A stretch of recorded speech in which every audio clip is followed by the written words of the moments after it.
We're gonna record. We're gonna call the meeting order at 7:03. We're gonna let everybody in. Is there something on There's just Stephanie. Just Stephanie? Yep. Okay, so we do have a quorum. We have Rachel and Dan from Marlboro County. We got Joe and Al and Dana from the West River Valley, and we got myself, Dwight, and Kate from River Valleys, and hopefully we may have Allison may come over as soon as it plays over, so I'm going to try to push off the policy to the very last thing, which it is anyway, so that was pretty stupid of me.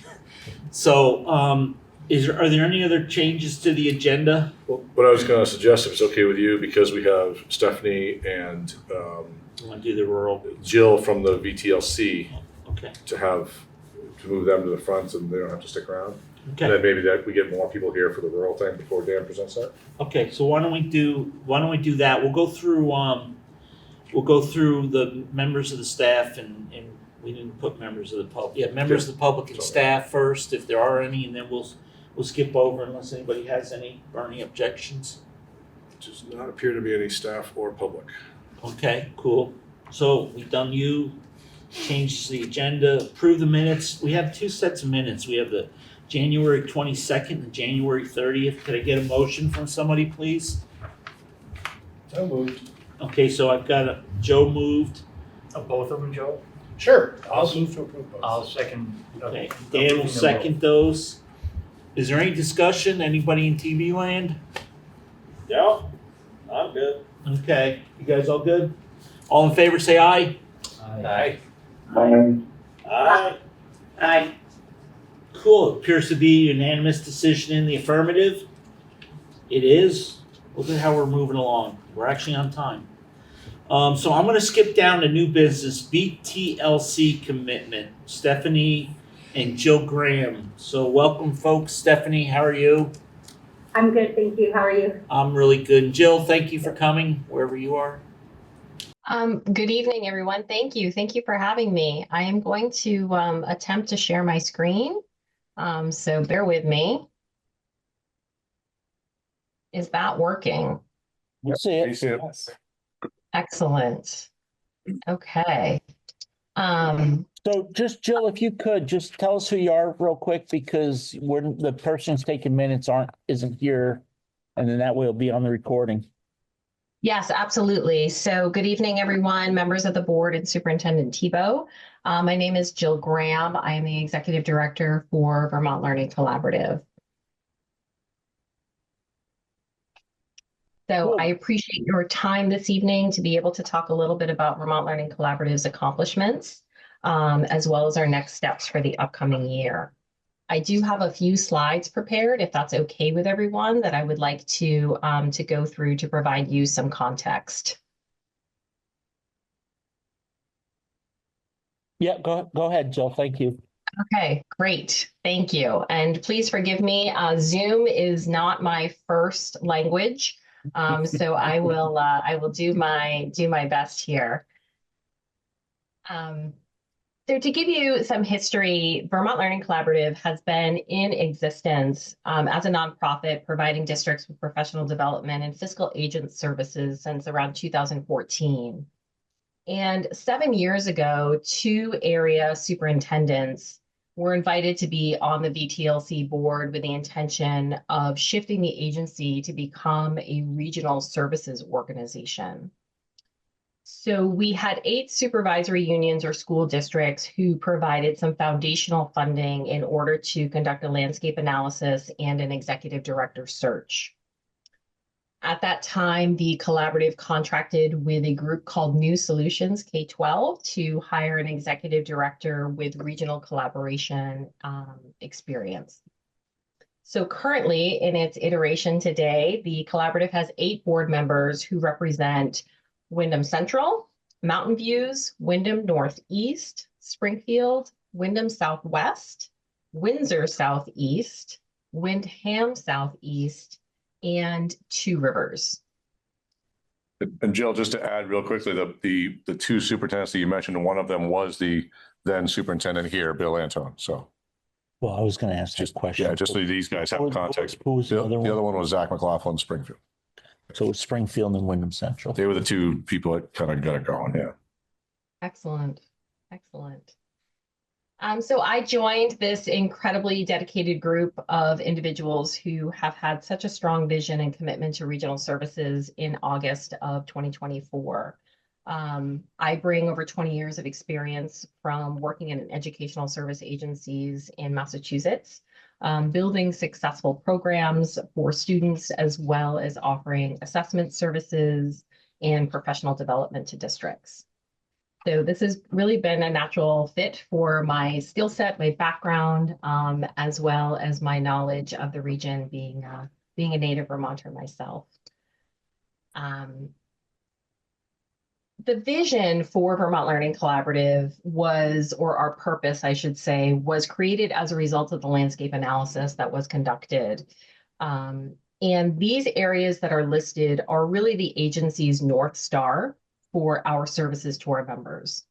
So that includes building high quality educational and therapeutic programs, offering evaluation services and related services to children with disabilities, high quality professional development, staffing services, coordination of resources amongst member supervisory unions in order to be cost effective, and of course, any other activities or projects as designated by the board.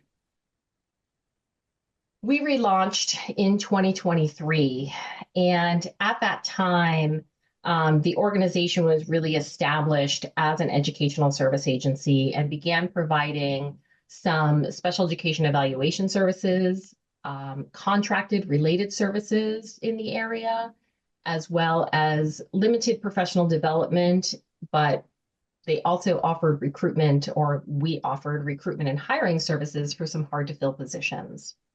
In 2024, since I have joined, we've been able to expand those services to include really robust professional development within the region that's focused on areas of need that have really built capacity around education and special education law, civil rights, and evidence-based practices for students who demonstrate behavioral mental health needs. We have provided district consultation to supervisory unions that's really focused on analysis of their current program structures that serve students with highly specialized needs and providing recommendations to strengthen that programming in-house. We have completed recruitment and hiring services for hard to fill positions for the area and the region. We have also coordinated resources and provided efficacious services that have really focused on district compliance, which includes some of the areas listed here. And I think it's important to note that the agency, as it's in its fledgling state, runs a very lean organization. We do not currently have any building overhead, and there are only 2 full-time employees currently. One is myself, and another is a full-time related service provider who provides contracted services, and their costs are fully covered by that supervisory union. So what is a BOCES? A BOCES is a Board of Cooperative Education Services. It's an educational service agency that is designed to share resources as well as be responsive and provide solutions to meet the needs of their member districts within the region in a cost-effective manner. We are currently working with the Agency of Education to transition to a Board of Cooperative Educational Services. And as such, when that transition is fully complete, the agency will have a greater capacity to organize our resources and provide services to our members. What can we provide? What can we provide to our members in order to be a value service? We can help supervisory unions realize cost savings by pooling resources that provide high quality professional development, for example. This year, we brought in professional development that was led by attorneys, as well as internationally recognized speakers, which were accessed regionally and then reduced individual supervisory union burden. We can reduce the duplication and effort of staffing by recruiting on behalf of supervisory unions and pooling resources for shared staff. We also work to provide the optimal size, cost effectiveness, and geographically accessible locations for students for specialized programming, reducing tuition costs and reducing transportation costs for these students. Ultimately, BOCES is able to provide cost-effective solutions by considering scalability and economies of scale. Our goal is that we are the first agency that our members turn to for support. What are our next steps? So the Southeast region is really recognized as a pioneer for this model in the BOCES movement. We are being looked at by others, and we are serving as a resource to the state to help them construct and structure the governance for BOCES. Throughout this year, our board of directors have discussed the financial stability beyond our FY25 year. So as a result, we have asked our members for commitment for the upcoming FY26 school year. That's inclusive of a membership fee structure, as well as funding to complete our FY25 financial obligations. The agency is currently in a fledgling state, and we are vulnerable. Ultimately, we know that BOCES will be self-sustaining over time through service fees and the addition revenue thereof. I am very proud to say that as of today, we have 6 of our member districts who have committed for the upcoming year. And it's really a testament to the strong belief and the desire to establish a robust network of support for all of our member districts, ensuring that we can collectively drive improvements in educational quality and access. This is really an opportunity for this region to create an educational ecosystem that does not exist yet, but it is one that will be transformative and one that will benefit students and educators alike. So I appreciate your time. I am more than happy to try and answer any questions that you may have. And I know that Stephanie is here as well in her capacity to also talk about services that have been accessed. Perfect. Thank you, Jill. So I was thinking about how we should present this information to this board. And I feel like ultimately in the way that the economy is, the challenges we're all facing, this offers a cost-effective solution for a lot of the challenges we have. So I figured you would want to know what's in it for us. What have we, how have we benefited? So one of the ways we've benefited is, thank you, Jill, is that we have had several evaluations done by the Vermont Learning Collaborative. And though we have a really robust evaluation team in Windham Central, and we're timely with all those evaluations, there are some that go beyond the scope of our expertise, and we usually need to contract those out. Sometimes they cost thousands and thousands of dollars, and there's often a 6 to 8 month wait list. So we've been able to get autism evals, we've been able to get all kinds of different, speech and language evals, things like that, very, very quickly when and if our providers are full or it's outside of our scope. We have been able to use the Vermont Learning Collaborative to find a speech and language pathologist, and those positions, if you guys know about SLPs, that's what their acronym is, they're very hard to find, and working in multiple schools is not super attractive for a lot of employees. So we needed a 0.8 employee. We didn't need a 1.0 at the time. And Jill was able to work through the country and found somebody who was amazing, and actually moved back to the state of Vermont to work for us. And she's now full-time for us because she's adjusted to our needs as time has gone on. Sometimes we've had those positions posted for, a year or more, and we've had to contract with online providers, which if any of you are parents or know people, there are pros and cons of that, and we hit some cons that year, and it was really tough going. So creative problem solving around that. We've relied on professional development. This year, as you guys know, we were not able to fill the Assistant Director of Student Services position, and that was one area that I was relying on her to, or on that position to support, is professional development for the special education team. So I contacted Jill. I said, here are the 5 things I want our staff to learn. This is what we need. Here are the dates. Can you find somebody for me? And she did. Reasonably priced. They custom designed PD for us, and it's amazing. It's been in person and everything. We've also been talking a lot about regional programming. So Jill came in and did a kind of like an overview of our 3 in-district programs to take a look at, are any of them potentially ready or available for accepting tuition students from other SUs. So one of them is pretty close to being able to do that. But of course, we want to meet our own in-district needs first. So that's kind of the phase we're in right now, is just looking at projections for the upcoming year. We also had a few employees through, whether it's general education, special education, intervention, employees came in this year and needed the de-escalation kind of training that's required by the state. And Jill was able to pull together a CPI, Crisis Prevention Institute, training for our staff, but also reached out regionally. And so it was very, very cost effective for us in that way too. We're constantly looking at different ways to solve our problems or challenges efficiently.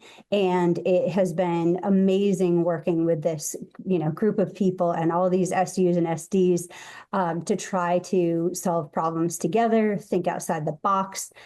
We've recently been able to hire an incredible board certified behavior analyst for 2 supervisory unions, and neither of them needed a full-time person, but they wanted somebody amazing. And Jill was able to find somebody and split the cost between the 2 supervisory unions. And so they've got, this great person available the times and days they want, and, half the price. So, so it's been pretty great to see that kind of outside the box thinking.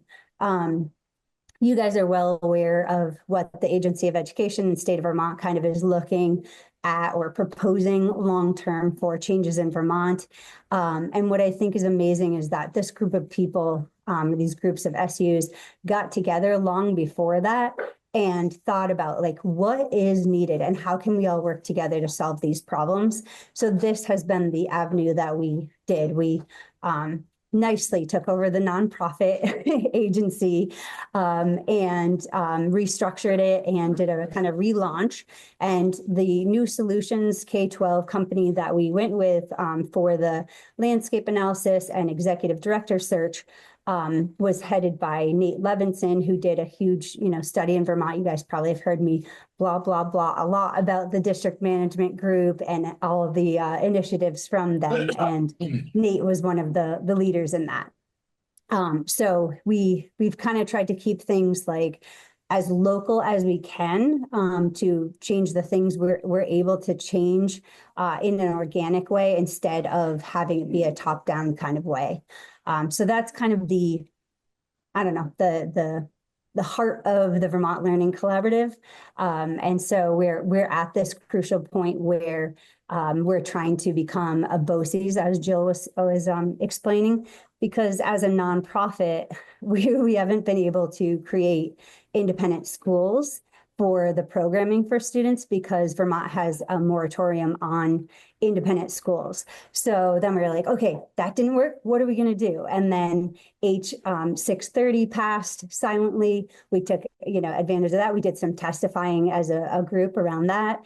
And now that that's passed, we're really helping support the agency in learning more about BOCES and how that can work. So there's a lot of pros, not a lot of cons, except for that we do need a little support financially for the finishing this year and then the upcoming year. And then we anticipate being fully financially stable on our own with fee for service kind of model. So that's my spiel. Yeah, so Stephanie, if you don't mind giving the board sort of the brass tacks on what that contribution, the membership fees look like. So again, just to recap, there's some instability financially this fiscal year, so we need to shore up some money this fiscal year, and the ask is for a commitment for next fiscal year as well. So 2 different dollar amounts based on our student count in relation to all the other SUs who are members and their student counts.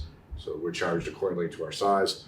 Can you give these guys the numbers? Do you have that handy? I sort of have them memorized, but I can't remember which is which, so. Well, the smaller one is this year.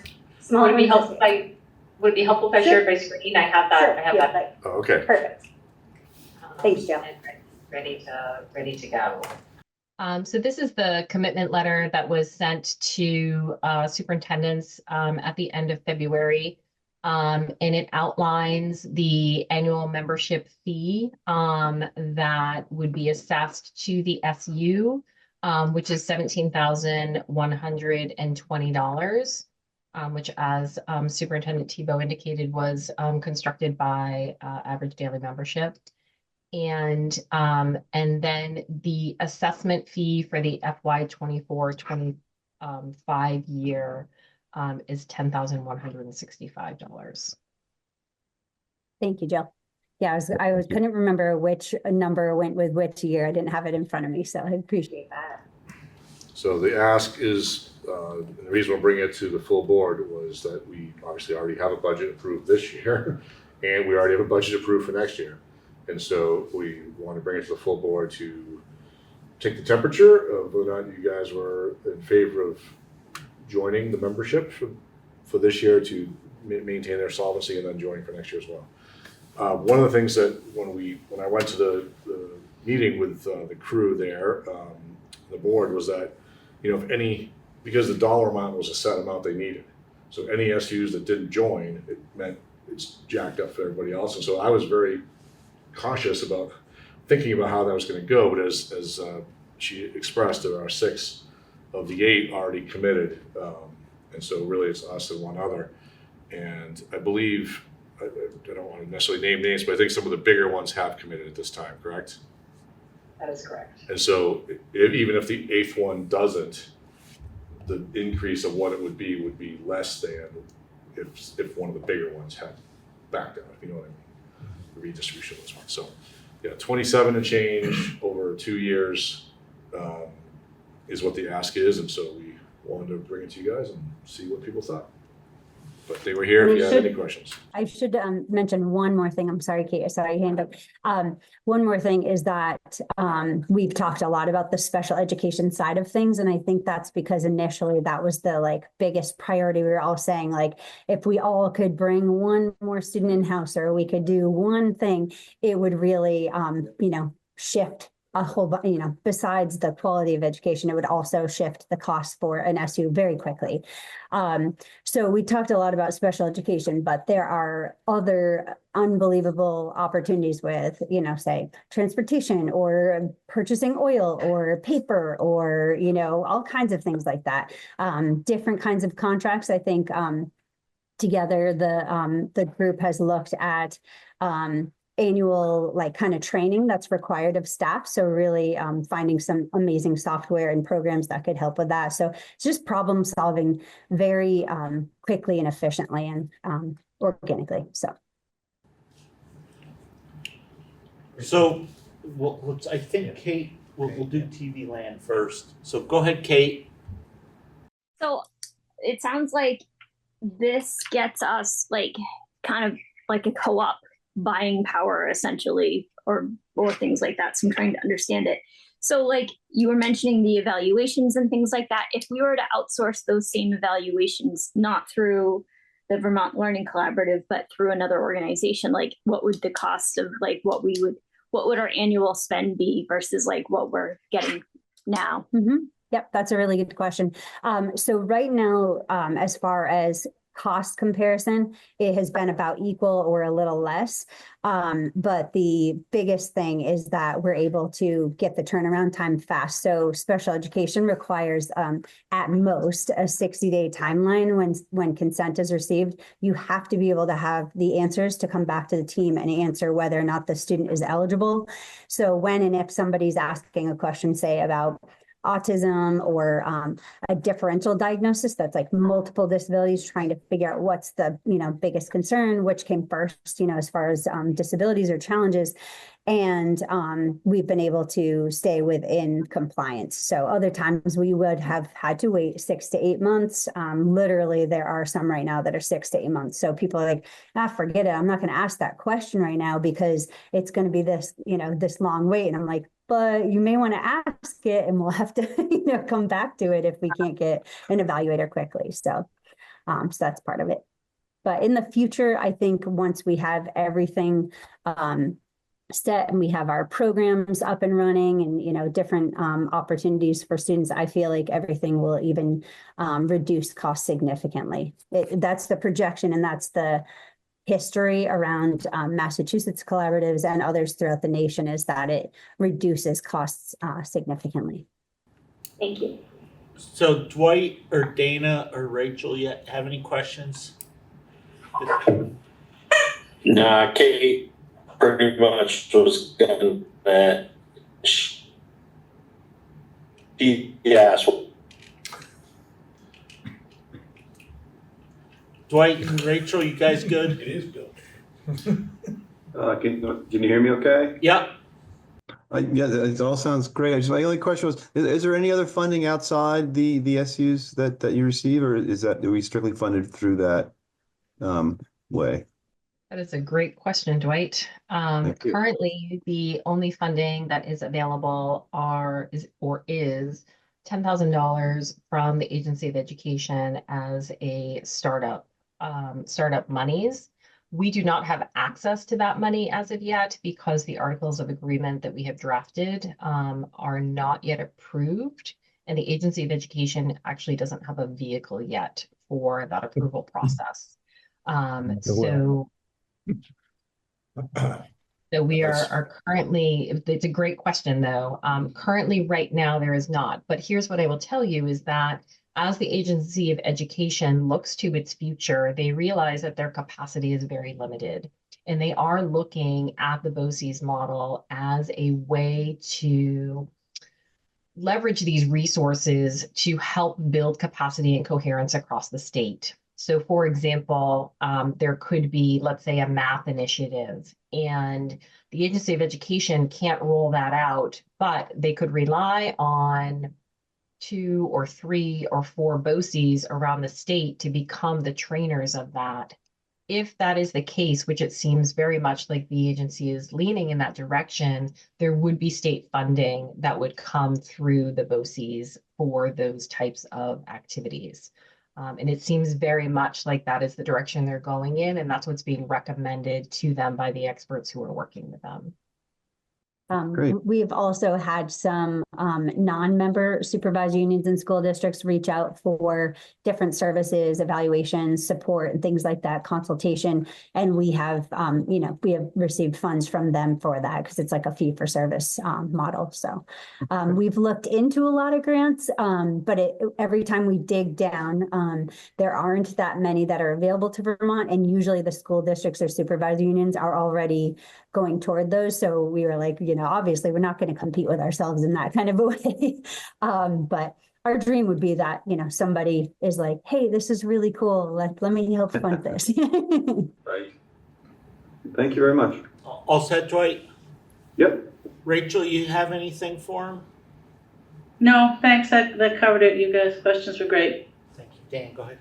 So I am curious, the current year, the $10,000 ask for this year, I'm curious what the total budget is, and of that budget, what is the total shortfall of which we are being asked to contribute approximately 10,000? Just curious about the size of the organization, I guess. Yeah, the organization is very small, but your question is a great one. The shortfall for the agency right now total is approximately 90,000. So the percentage that is being asked of Windham Central is based on your average daily membership. So I believe, if I remember correctly, and forgive me because I don't have that chart in front of me, it's around 10% or 11%, I believe. A larger supervisory union such as Brattleboro obviously has a larger average daily membership and therefore has a larger percentage of the pie that we are asking for their assistance with. And what's the entire budget for the current fiscal year? So the entire budget encompasses the executive director salary, the salary of one other employee, but that is covered through revenue, and then very minimal overhead for insurances, very minimal supplies. So that rough amount, and forgive me, I also don't have that number in front of me, is around, I would say, probably 275. Great, okay, got it. Yeah, thanks. You all sit down? Yep. Joe or Al? It sounds like a small investment for something that's pretty valuable. But all the other questions, anything else that popped into my head has already been asked. Yeah, I would agree. I mean, this is what, as you would say, Rich, what we've been doing at the WCSU for a long time, right? Pulling things together, that 0.2, 0.3, whatever, to come up with a full employee. So yeah, economies of scale. I guess the question I would have, and we've kind of touched on it a little bit, and in doing those kinds of things, you're always expecting that, okay, so if I spend that 10,000 or that 17,000 the next year, then obviously I'm going to reap some benefit. I think we haven't really figured out what that benefit is. Are there particular line items of the budget that we could look at and point to say, yes, we'll be able to save here or there? I mean, I think the challenge is, Stephanie can jump in after me, but I think the challenge is that this membership fee, if you will, is to keep the organization afloat to the point where they can become a BOCES and be operational in a way that's going to save us money. So like there isn't necessarily an offsetting savings per se. There are savings from having it. And maybe Stephanie can speak more about what she feels we have saved or could save. But this money is not really going to line up directly with a savings, because if we're already a member, we're getting that savings anyways. But if the money is not put in by the SUs and the organization fails, there's a loss of savings, which is a cost, I guess, right? So right. Stephanie may be able to articulate that a little bit more as far as the dollar amounts. So seed money It's really the additional seed money to keep it operational until such time that the BOCES is in place. Makes sense. And we did work very hard and thought creatively on, every different kind of thing and way to not get to the point where we needed to ask for funds, because all of us were very committed to making sure this runs on its own. Oops, sorry. Get some special ed services. Do Sorry. stuff. Oh, sorry. Is somebody, I didn't want to interrupt. No, go ahead. You've Okay, got the sorry. floor. So sorry. I just want to make sure. So we didn't want to need, funds. We thought we'd have programs up and running. We looked at spaces to lease, like we were ready to roll. And then we found out that there was a moratorium on the independent schools in Vermont. So we had to backtrack. And then we're like, okay, what's the next path? Like every time we find, some kind of challenge, we're like, how do we make our way through with this legislation or that decision? So that's where we are. And when the H630 BOCES bill passed in July, we were like, okay, we got this. This is great. We can start schools. Let's figure it out in September. We'll have it all ready to roll. And we were like, which SUs are in? What program do we want to focus on? What jobs do we want to put out there? And then the AOE, and no offense, I know everybody's trying to do everything they can, but the AOE and state wasn't quite ready to support us through what's next with that legislation. Like that passed, and legally they have to allow us to pursue becoming a BOCES, but we're kind of part of the building of the train while we're on it, or the plane, whatever you want to, use as the analogy there. So Jill is, definitely an expert in that. So she's actually really providing a lot of national level expertise on this to the deputy secretary and their team to get this really going. So as she said, like, she's not kidding, like, we are being looked at as a model. And there are other pockets of supervised unions and school districts who want to become a BOCES as well. So we're really trying hard to get this rolling along. So this is a very temporary situation and ask. And, again, we all feel terrible in light of the challenges that every SU has right now financially. So it's hard to even ask for it.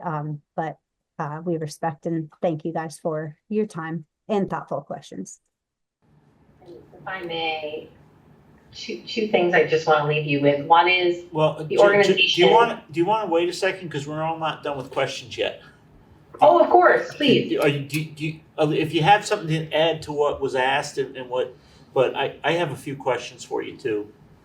So, Please. Okay, so I believe when this was originally set up, when Bill first brought it to the board, and I'm hoping somebody can remember, I thought we contributed quite a bit of money to the startup, and there was only 2 of us.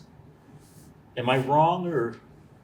When you say two of us, 2 SUs, 2 Yes. supervising, there were 8 at that time as well, and it was seed money that was contributed toward, and we had a tiny bit of liquid assets from when we took over the nonprofit, and the landscape study, the needs assessment, and then the executive director search, and really getting it at the professional level took us some funds to get that going. And there are some minimal costs, like around insurance and registering nonprofit, that kind of stuff.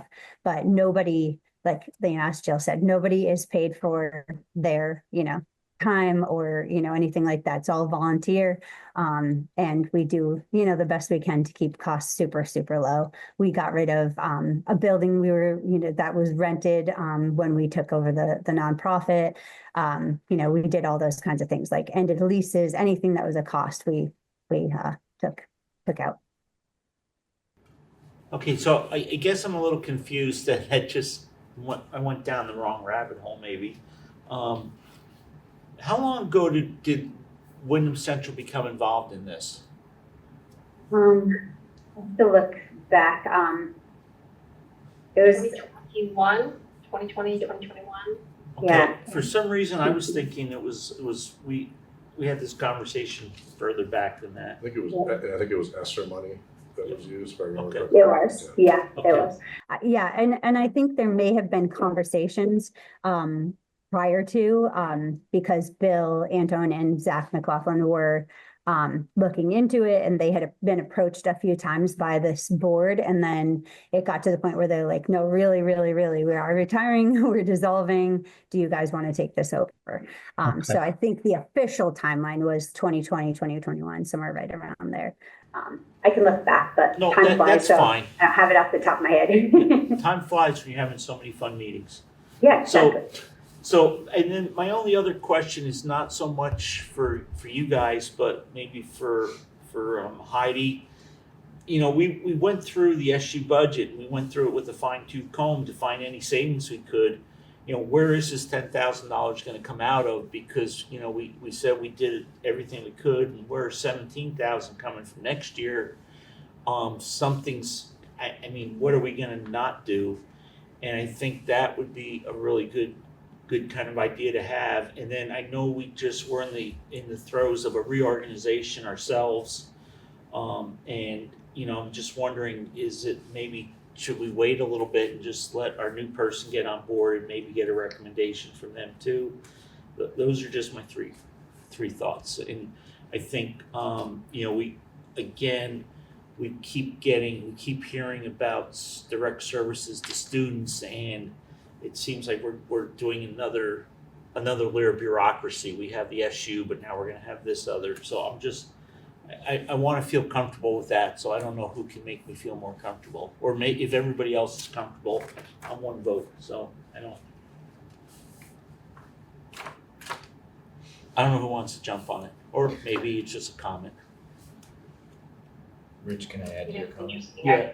Well, Sorry. I think Al's going to add to mine, and then we'll let. I think that's Please. kind of just what I was what I was trying to tease out was like, okay, so when you do these things and you're trying to create synergies and scale and all of that, yes, you do expect that there's some kind of outcome, financial usually, that you can point to. So that's, I understand that we're trying to get the organization kind of back up and running and help in that way, but I kind of agree with you. We need to see, all right, what can we take this, what are we saving, or what can we point to?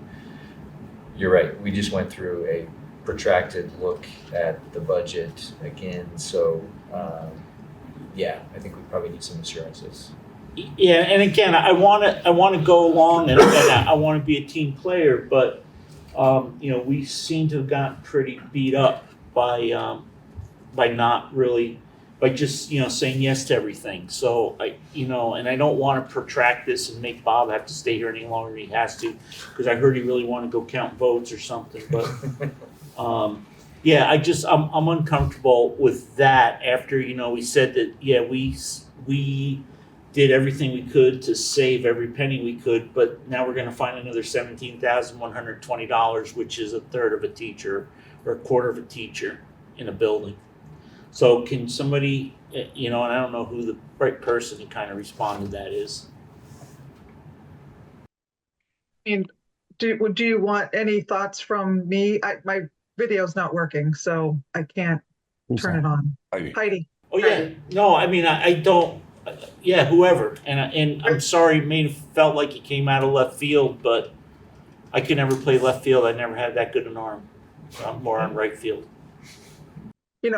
I'm looking at the current fund balances, and I'm thinking about next year and the places we look to take out money. And I know that special ed is ever changing, and I'm assuming that this expense would be attributed to the special ed MTSS budget and not the general fund. It's hard to see right now. Right now, we're running a deficit in the superintendent's budget based on some of the unexpected costs that we've had. And, we already put up $800,000 fund balance to this year's budget. We've put aside $1 million for the fund balance next year. And I am definitely concerned because I know that there's a lot of special ed changes constantly. Stephanie and I have talked about that recently. And it's just really hard for me to say that you're going to find a $17,000, $20,000 or $20,000 right now. 27. 20,000 for next year, 17, 20,000, whatever, and Yeah. 10,000 this year. Yeah. We could potentially fund it. We have a lot of extraordinary special ed costs that I budgeted for some. If we continue on the path that we have right now, we potentially will be getting more funding in that arena than I am expecting. So that's the one area, but that's hard to predict. So I know that it was really hard to say that, I know a lot of times we get presented stuff from the central office saying, okay, we were supposed to have a full-time this person, but what we're going to do is we're going to bring this group in, and half that money that we had for that person is going to go to this group. And then we're going to fund another half a person with this money. And it's kind of a little bit of a savings, or it's, it's even Steven. And I wish I could hear that, by us doing this for the rest of this year, we're going to save 10,000 somewhere. And for next year, we're going to save 17,000 in what was proposed. I know sometimes like our building administrators will come to us and say, I really want to do this, but I didn't budget for it. And, we say, okay, well, what aren't you going to spend your money on this year? What can you save and not buy this year that you planned on buying to buy that instead? So I think that's what I think it would be a lot easier decision if I could hear something like that. But if I'm the only one too, again, I don't want to prolong this, but. We did, sorry, go ahead, Rachel. Oh, I was just gonna hang say. on. You guys aren't running the meeting. We're running the meeting. Sorry. So I had Dan here, and then I'll go to Rachel. I wonder If we were to break this into two components and deal with the 10,000 first, Heidi, I wonder if you said we're running a deficit in the superintendent's budget, but does that include MTSS and everything else, or is that just in the superintendent's portion?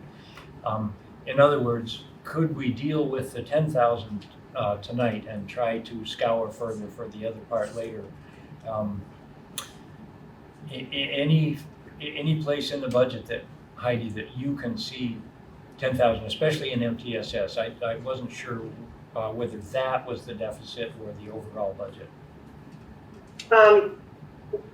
I'm expecting the $800,000 deficit in the MTSS right now. My fund balances are showing me closer to $1 million. But again, there's a chunk of special ed funding that has not come in yet. Again, there's quite a bit of extraordinary special ed costs that I know we have just applied for. I expect that we're going to be close to the 800,000 over budget that we anticipated spending. I did not really think to look at closely at this budget in anticipation of this question, so I would hate to give a solid answer right now. I'm sorry. Could we potentially table it and maybe I can get information back to the board more specifically? Let's see, Rachel had a question, and I think Stephanie had a comment, maybe Jill. So let's go to them, and then let's let you guys kind of wrap it up for us, and we can decide where we go. So Rachel. It wasn't a question, Rich. I just wanted to say that I had similar worries and questions as you in terms of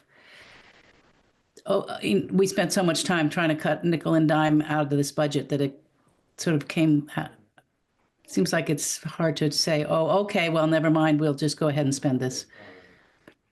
So, thank you. That's okay. Jill or Stephanie or Bob? I was just going to say that I did budget some funds for professional development that could be applied toward this, I would imagine, because we would have cost savings with professional development through the collaborative. We already have. I just wasn't sure if it was not running, I would need to have more funds in the PD side of things. Okay. Jill, I'm sorry, because you were going to try to summarize. I will do my best. Okay. I've been taking a couple notes based on some of the statements and the concerns that folks have brought up that are very real and very valid. As far as funding, I will mention that my understanding is some of our other member districts have budgeted this through their either IDEA or looking at extraordinary cost reimbursement. Or potentially Medicaid reimbursement is my understanding. Those are some of the venues that SUs have looked at for funding these needs. As far as your cost savings, I will tell you that the collaborative is poised to work with 2 member SUs to open up 2 regional programs for students with social and emotional learning needs. Specifically focused K through 6 with the opportunity for regional placement. And when you look at your out of district tuitions for students who may be across borders, when you figure the ability to bring one student back to a regional program, the cost savings that you can realize through tuition and transportation is significant. And that could very easily be your $27,000 without question. Next, the collaborative is committed to serving member districts first, and that will continue to be our priority. However, we also want to provide regional services to those who are in need, which would include non-members. There is differential pricing for member versus non-member. As a member, it is 20% less to access services through the collaborative. So there is a savings cost through there, as well as the priority of services and our availability. It's a value add as well. I think the things that are difficult to quantify is the ability of any one of our members to pick up the phone and say, I need X, Y, or Z. And our role is to be responsive to that and to assist, whether it be trying to help hire, an HR person or a special ed teacher or a BCBA. If it's providing professional development that if you were to bring it in on your own would cost tens of thousands of dollars. Those are the kinds of things that we are poised and meant to do. And lastly, I'll close you with this. I have worked in collaboratives for over 20 years of my career. And I will tell you this, I have never been in a position where a membership fee structure has been necessary. And it's not been necessary because those collaboratives have been well established since the 70s. And there was a really strong base and a really strong commitment from those members who recognized that they needed to go to those collaboratives first for their services. And as a result of doing that, they then built that strong foundation of the collaborative to be able to stand on its own fiscally. I truly do see that Vermont Learning Collaborative will be in that position. We're just not there this year. So I'm happy to answer any other questions. If there's any other information that I can provide for you, I would also be more than happy to do that. Thank you. Richard, can I follow up? Sure. Another question. I am curious now, we are members of this organization. This money doesn't jeopardize our membership, is that correct? So the membership's fee is being asked for the FY26 school year. Well, no, we're getting asked for two amounts of money. We're being asked to bail out this year and to put money towards next year.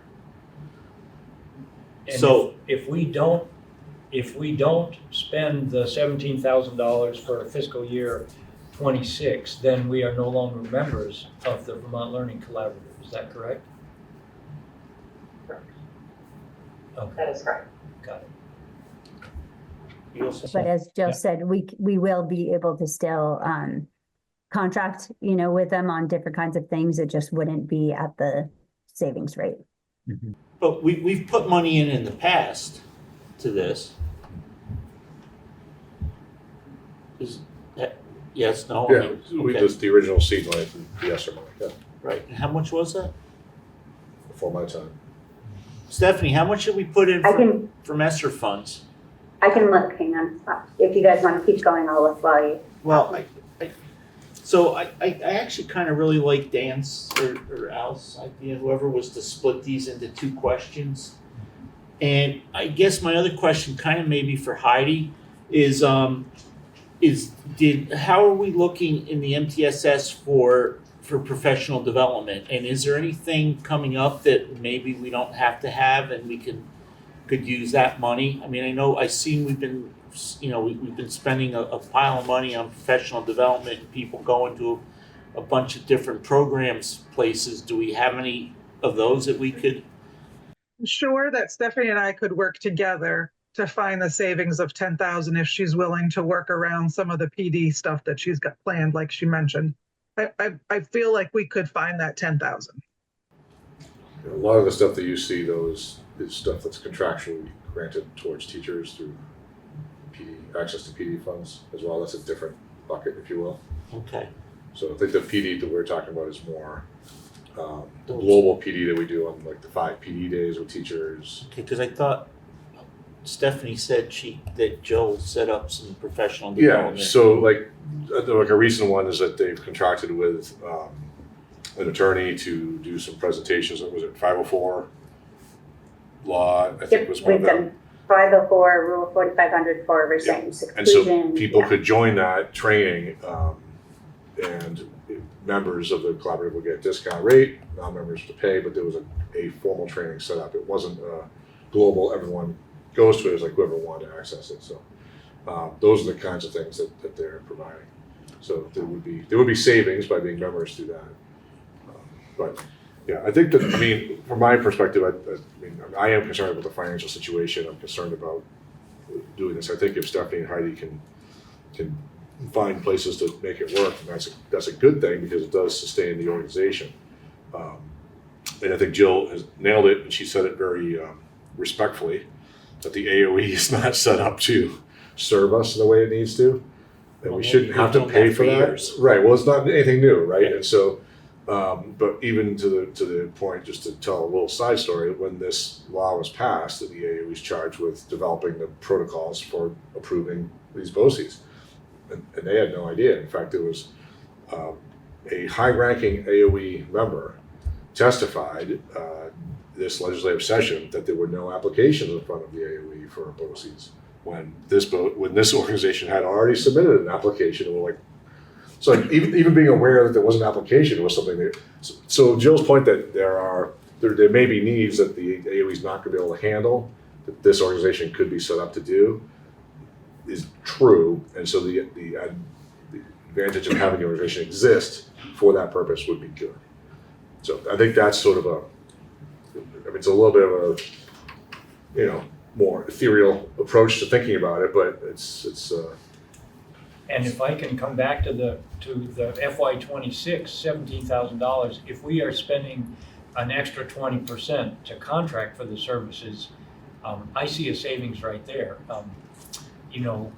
Al and Rich were asking for the savings, but if we end up having to contract and pay the other 20% because we do not pay the $17,000 membership fee, I see that as being, I imagine we would easily save that much money, 20% of the total overall.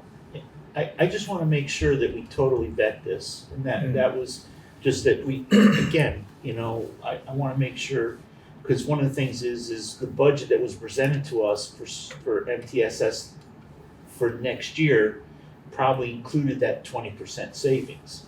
So we still have to find that money somewhere, and we can't keep deficit spending. We know that doesn't work. So that was my only concern going on.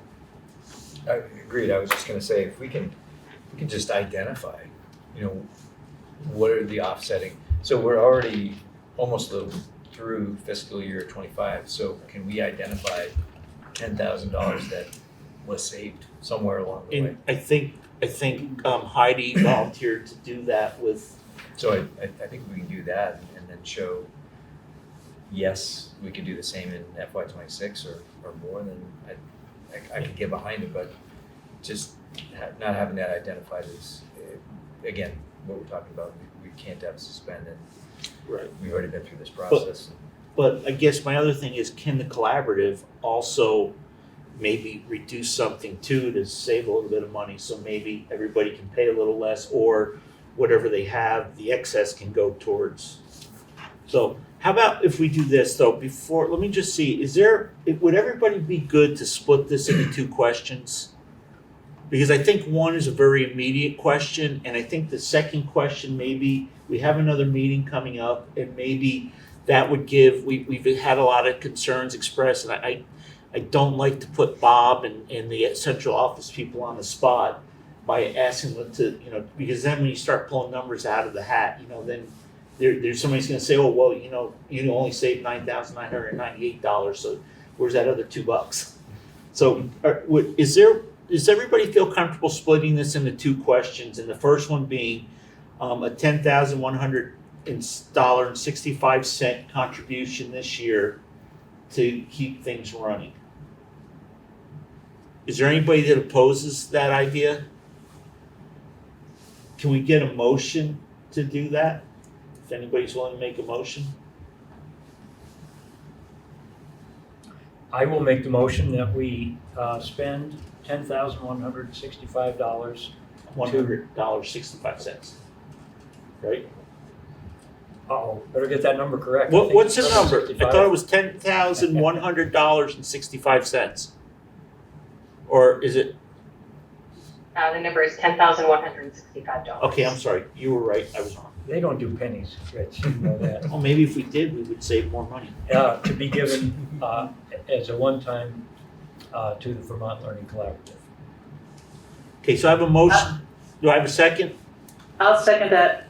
Okay, so Dan moved and Rachel seconded. Is there any discussion? You ready to vote? Everybody in TV land good? Okay, so all those in favor of contributing $10,165 for the balance of the FY25 school year to the Vermont Learning Collaborative, please signify so by saying aye. Aye. Alright. Aye. Anybody opposed, please say nay. It appears to be a unanimous decision in the affirmative. It is a unanimous decision in the affirmative. So next step is we have $17,120 for FY26. We can vote on that tonight if you'd like, or we could ask Heidi and Stephanie to go back and look at the drawing board and see where they can find it, and we do have another meeting in May. Yep. And that would give us plenty of time, I think, to move that forward if you guys are good. Is there anybody? No? You're smiling. I'm looking at Oh. Xander, he's cute. Oh, it's Kate. She always brings the kid. I didn't get to bring my puppy this time. Does anybody not feel that way? Would anybody like to make a motion for the FY26 contribution? Okay, so Stephanie, can you and Heidi work on some numbers, Bob, too? I guess we don't ask that, we ask Bob. So can we just, and we'll make sure that's on the next As long as I can delegate to them, yep. Yeah, you can do whatever you want, you're the boss man. So, Jill and Stephanie, thank you very much. It was a really nice presentation. Hopefully, maybe you can even move things along a little quicker up under the Golden Dome. Bring a lot of Kool-Aid, you'll be good. Rich? It's our hope to keep it going. Yeah. Thank you all very much for your time. My one last ask is that if there is any way that the information can come back to the board sooner rather than later, regarding the SU's decision for membership fees, I know the other members of the board would be greatly appreciative. Yeah, we have a meeting in May, and that's our next meeting. We'll discuss it. It'll be on the warning. Can we get the presentation? I missed it, so I don't Yeah. know anything about it. Hey, Joe, can you send that presentation? I have Oh, it, you got it? Oh, Okay. thanks. So is everybody okay? Cool, let's move on. Thank you, everybody, for Great. that. Thank you. Good Thank you guys very conversation, folks. Thank you.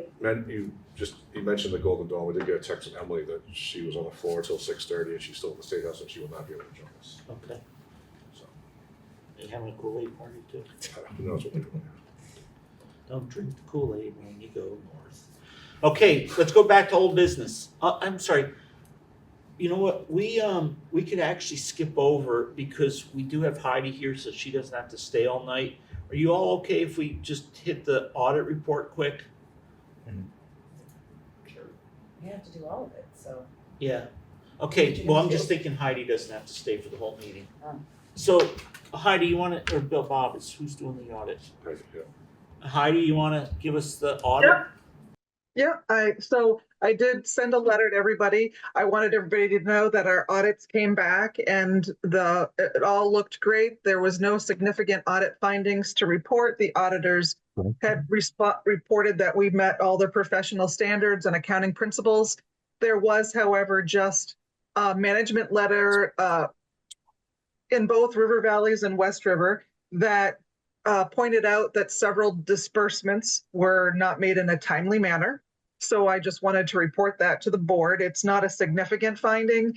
This has to do with invoices coming in and purchase orders getting done after the fact, or a bill that came in late. This does happen occasionally where something gets lost in the mail to us and then all of a sudden we get something late. But I've reviewed our practices with both my office and the admin assistants over in River Valleys, because they still handle the invoices and purchase orders. So I think I'm going to meet with them in person again later in April, but I think we have some good plans in place to move forward and just wanted to share that with the board. Okay, so are there any questions for Heidi about the audits? And I think you sent them out, or Bob, somebody. Sue did, yep. Yeah, they were all sent out. Yeah, and they're all posted on the website, so anybody can take a look at them. I reached out to all the treasurers and they either got an electronic version or the hard copy version. So I'll tell you, Heidi, when I first got on the board in Dover and I looked at the audit report, because they were always looking at the numbers, I actually looked at the written document, and there was like 58, or I remember it's just under 60 things that we were doing that they didn't like. And, Oh, wow. Yeah, it was pretty amazing. So, I mean, the written report does tell you a lot. So I'd like to thank you. I know it was really your first audit that you were kind of responsible for. So you did a good job. Thank you very much. Thank you. Yeah. Yeah, before you let Heidi go, actually, one of the policies is really. So I was going to go, if we can bounce around a little more. There's policy F23, capitalization of assets. You know, that's so that the for the auditing and for financial reasons. So that is in your packet, and I know that Allison's kind of been trying to head up the policy committee, and each board has a member on it, but I don't think this actually went to the committee yet, but it's something that you need out sooner rather July than 1, later. So I don't know if anybody got a chance to read it or if there's any questions, because remember with these, we have to warn them, we have to vote to warn them, and then after they've been warned for a while, then we have to vote to accept them, adopt them. So it's a two-step process, and if we want to get it in for this year, we kind of need to do it now. We can warn it and we can make some minor changes in, wording or grammatical changes, but the basis of the policy needs to stay the same. And I don't know if you want to speak to it, but pretty much this is a standard policy that there's not a whole lot we can change. Rich, I'm going to make a motion that we do the first of those two steps, either approve or adopt, or whichever one you do first. We approved to warn and we're warning it. It's gonna be warned and posted. Yeah, So, I'm going to make that motion. okay, so I have a motion from Dan to warn policy F23, capitalization of assets. Al seconds it. Sorry, guys in TV land, you didn't get a chance to jump in on that one. And is there any discussion? You all ready to vote? All those in favor say aye. Aye. Aye. Aye. It appears to be a unanimous decision in the affirmative. It is, so this was voted to warn on 03/26/25. So make sure it gets posted. It's the official copy. I want to see the hole where the pen was that posted it.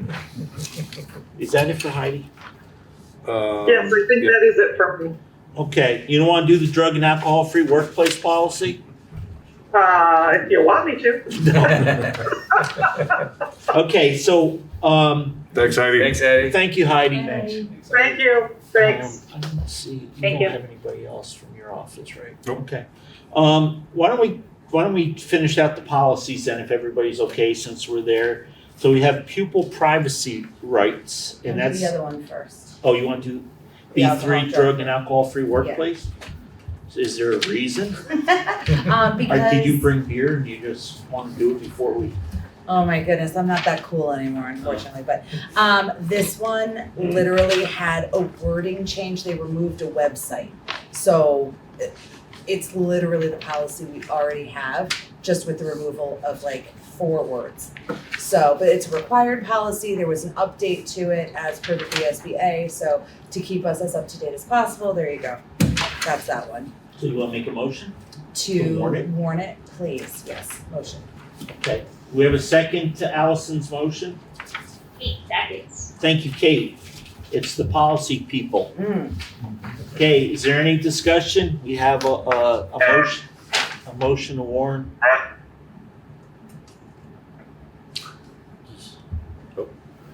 Okay, we have a motion to warn policy B3, alcohol and drug-free workplace.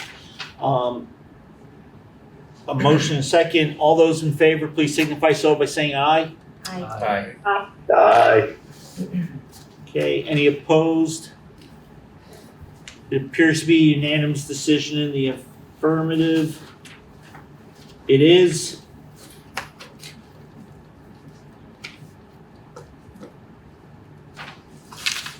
Cool.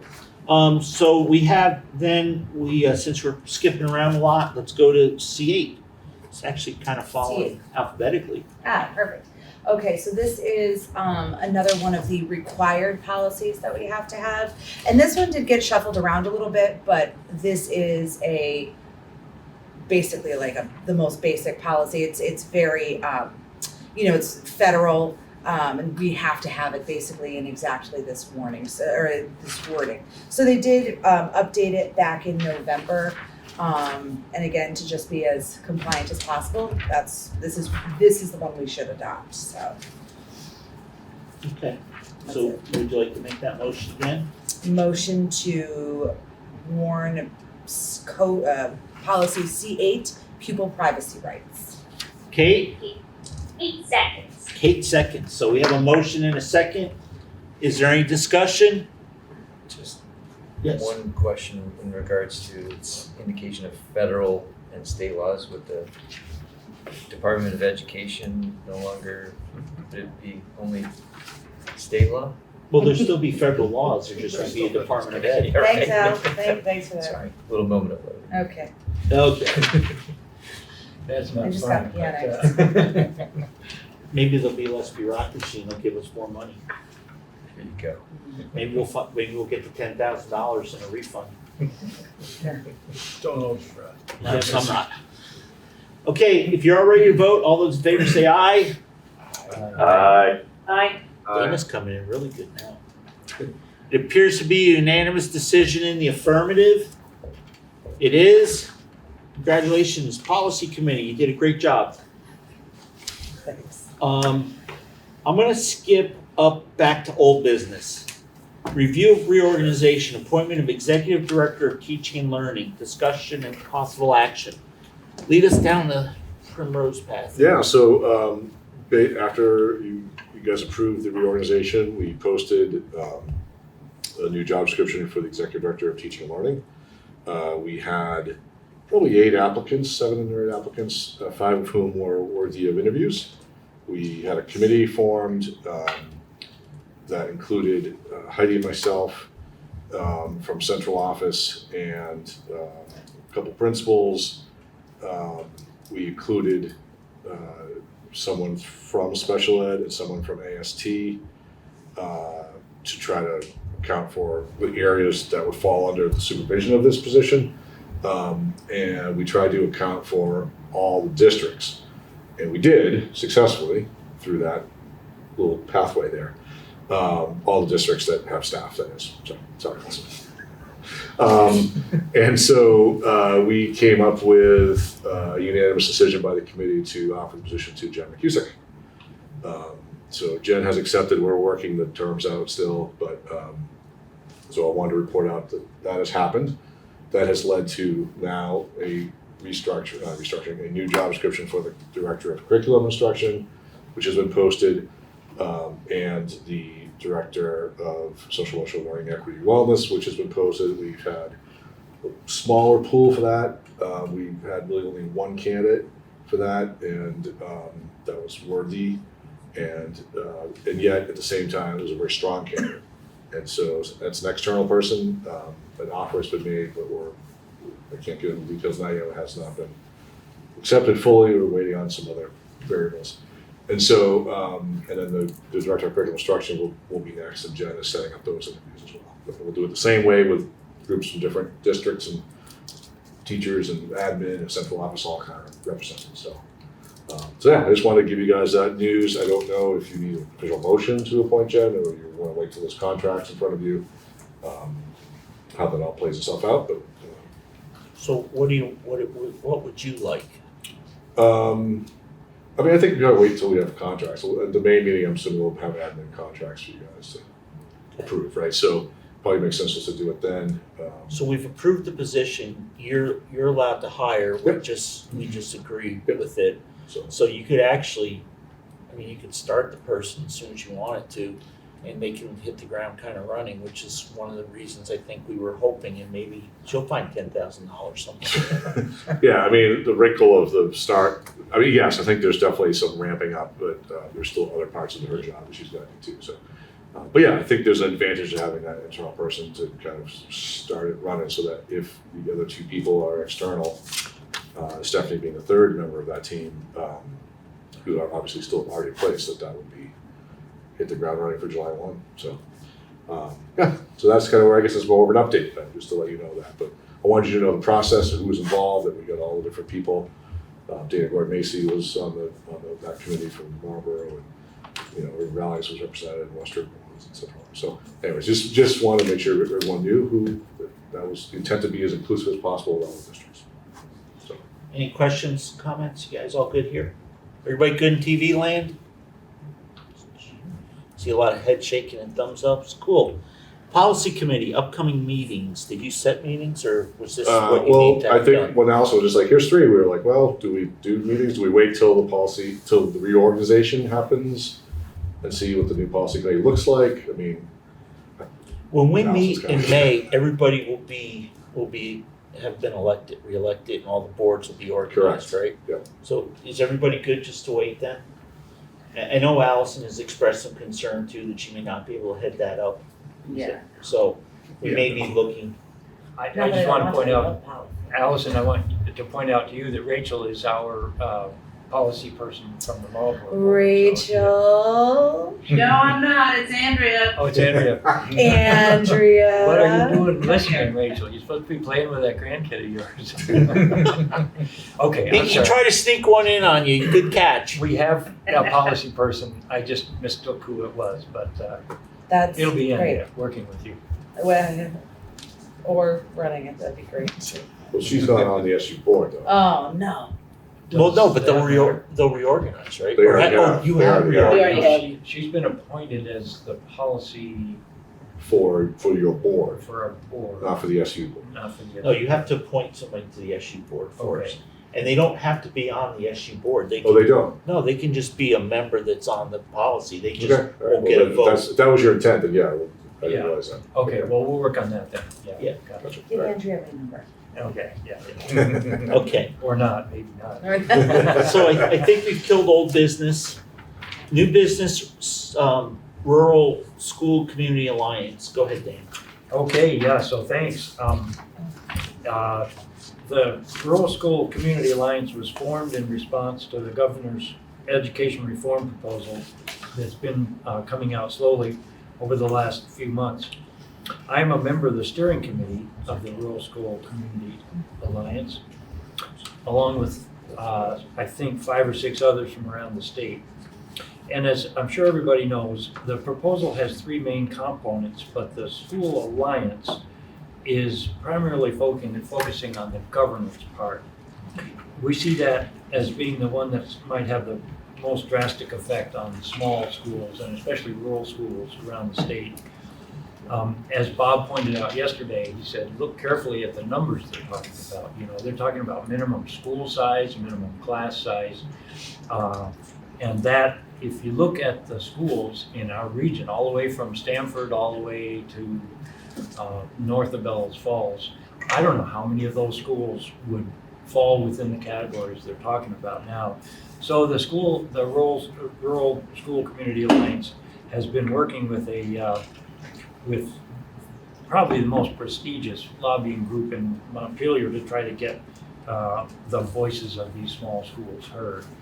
And right now, I think there are between 60 and 80 either school districts or supervisory unions around the state have voted to become members of the school alliance.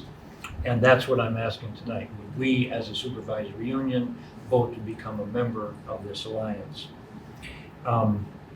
I was hoping Emily would be here because she's a member of House Ed. We all know that. And she needs to hear the voices that I think we are now, today, in fact, Wednesday, 2 members of the RSCA were testifying before House Ed. So Emily will have heard that testimony. She will know that we've got great people, that they're on task, they are on They also know that this is a huge, huge issue that we're facing here. And whether this alliance will have an effect or not, nobody really knows. But so I guess I would happily answer questions, and then my ask is that we would vote to become members of the Rural School Community Alliance. What does becoming a member entail?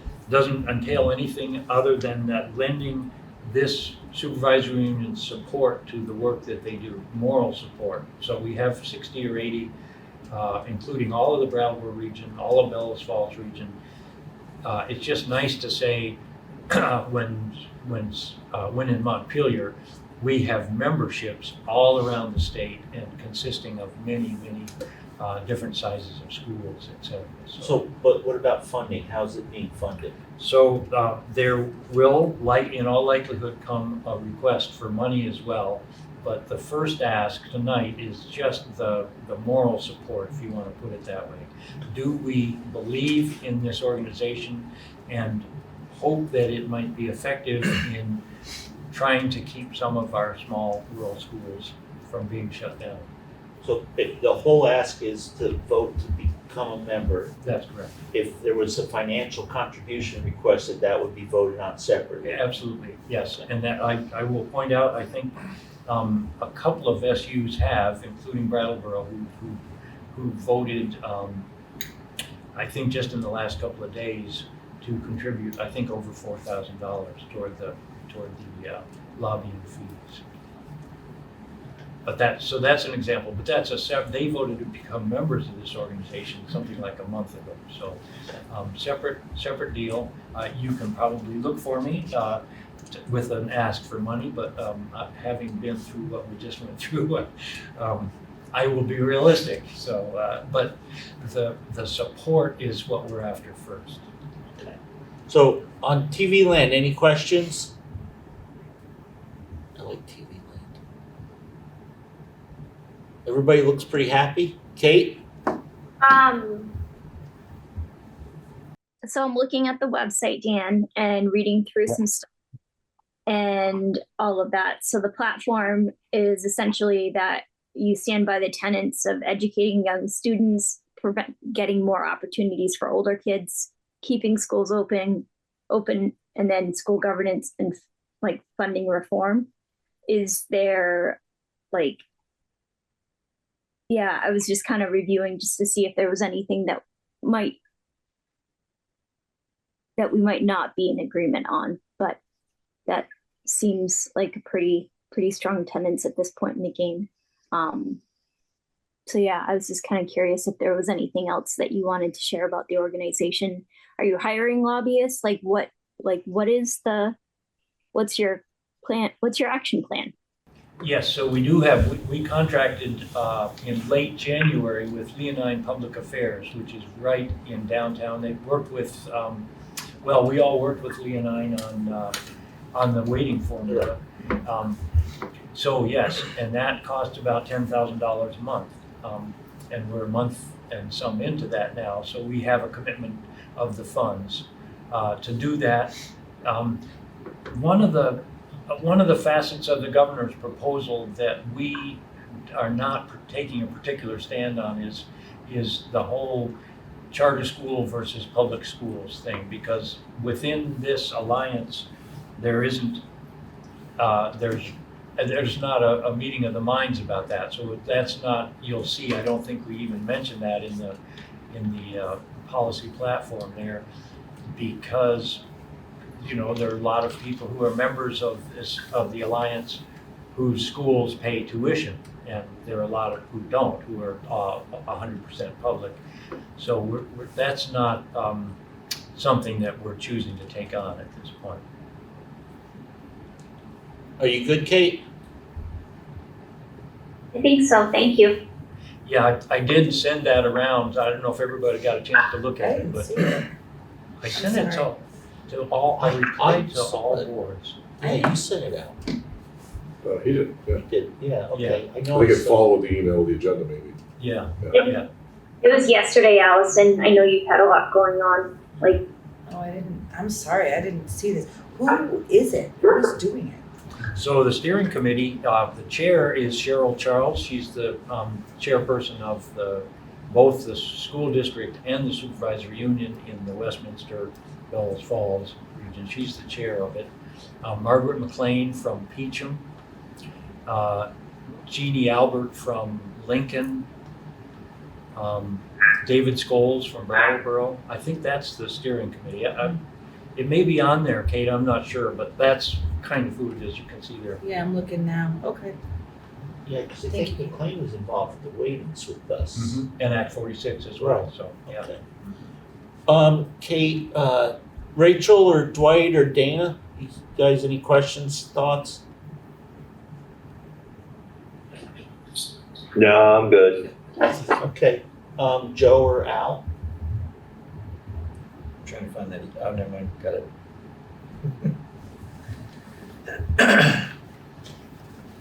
No, I'm okay. How big would we have to be to have 450 students in an elementary school? Yeah. That's all in Windham Central. Yeah. Plus. So get ready to bus all your students down to Brattleboro or maybe Bells Falls. It'll be easier because we can kind of centralize it.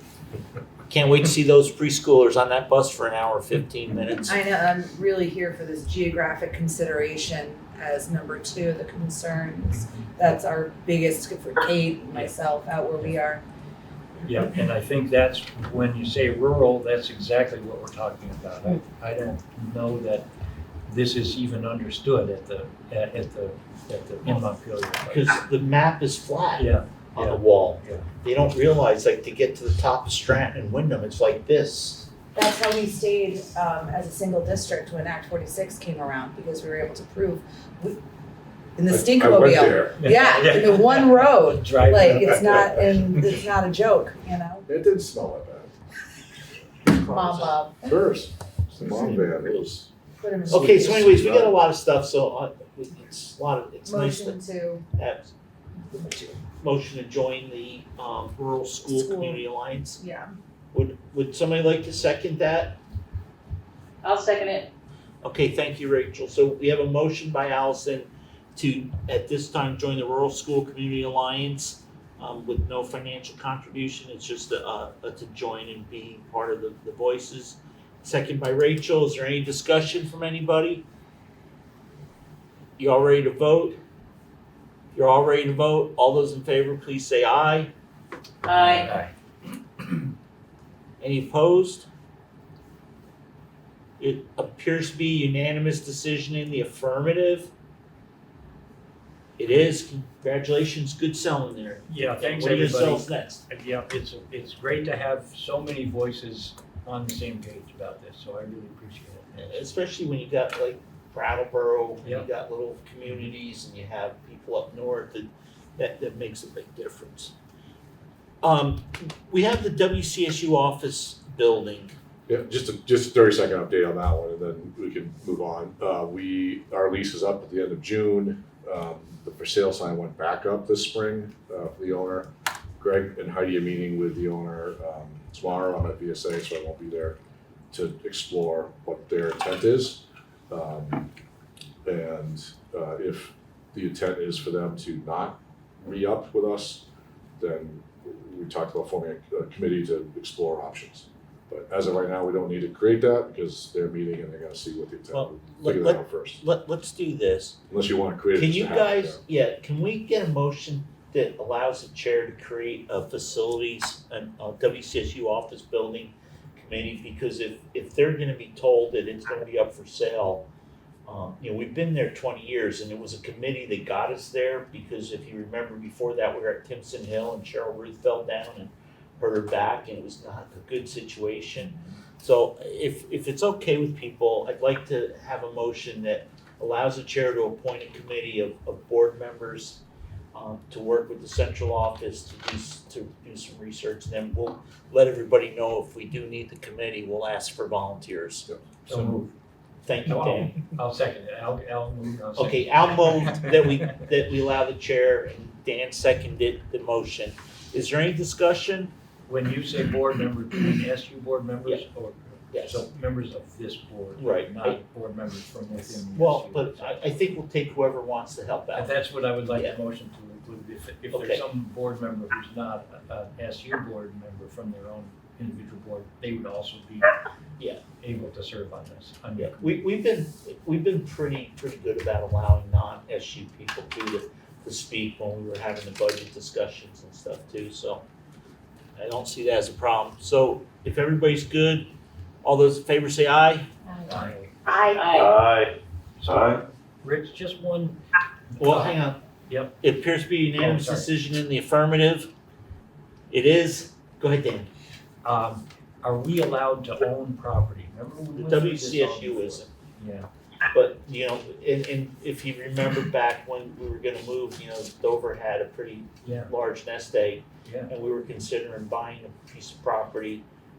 We were talking about that, but then, this came up. This Yeah. was, Stats, not Billy Stats, who was the Stats on the school board from Brookline? Who was, Billy's brother, right? yeah, I'm forgetting his name. Yeah. Anyways, so I think we're good there. Under new business, I just want to put something out there at the reorg meeting and our meeting in May. I'm gonna ask, and I need you all to think about this, everybody, and all talk about it at your boards. After the budgeting issues this past year with the SU, I really want to re-examine how we do budgeting. I think it's important because we may be able to move things out because it used to be that the Leland Gray West River group had their vote at town meeting. So we now have almost an extra month.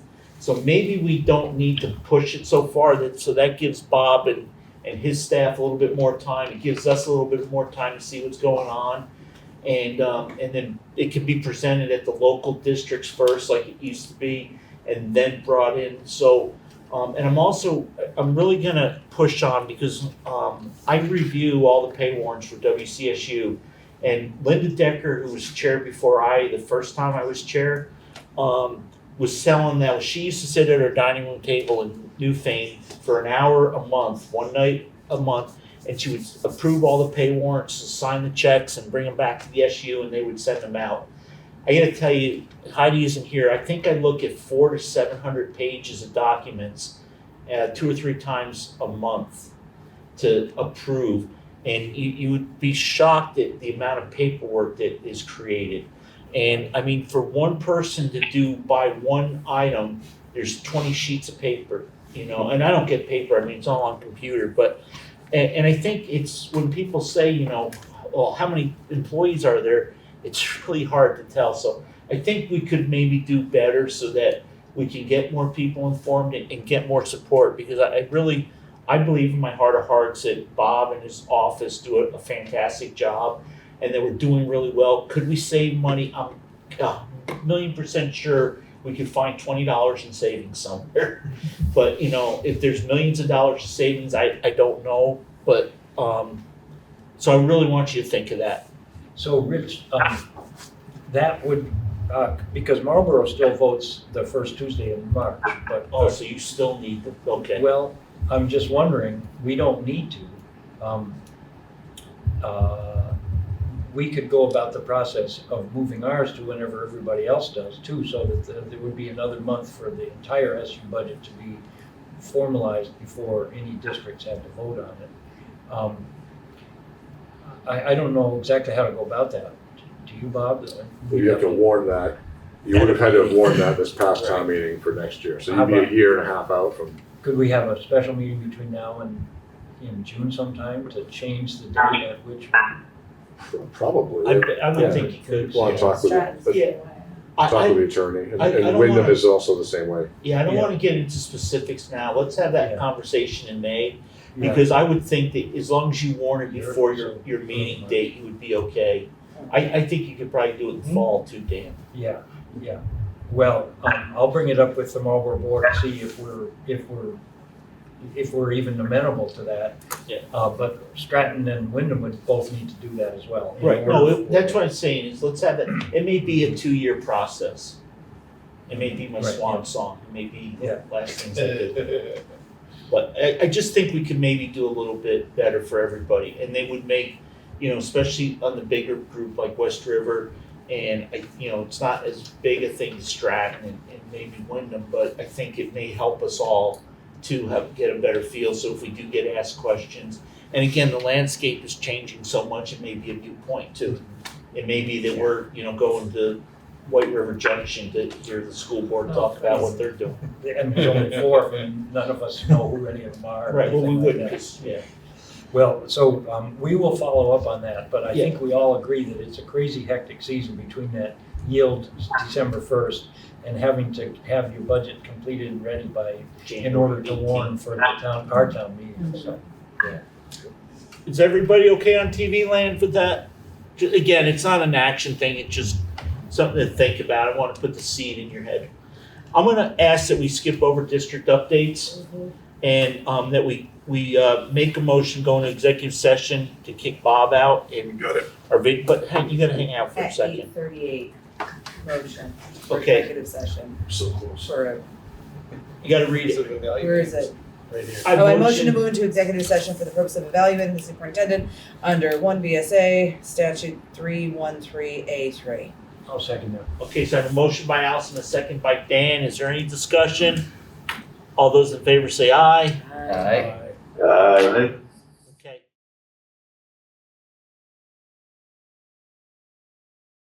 We come out of executive session at 9:14 PM. And we reviewed the superintendent's evaluation. And we were given direction for the officers to prepare a written document to share with the superintendent. And I will entertain that big motion. Now I can't do it, you've embarrassed me. Jump to it. Somebody else can have to Motion do to it. adjourn, dang, man. Okay, motion adjourned, second. All those in favor say aye. Aye. Thank you. Thank you, everybody.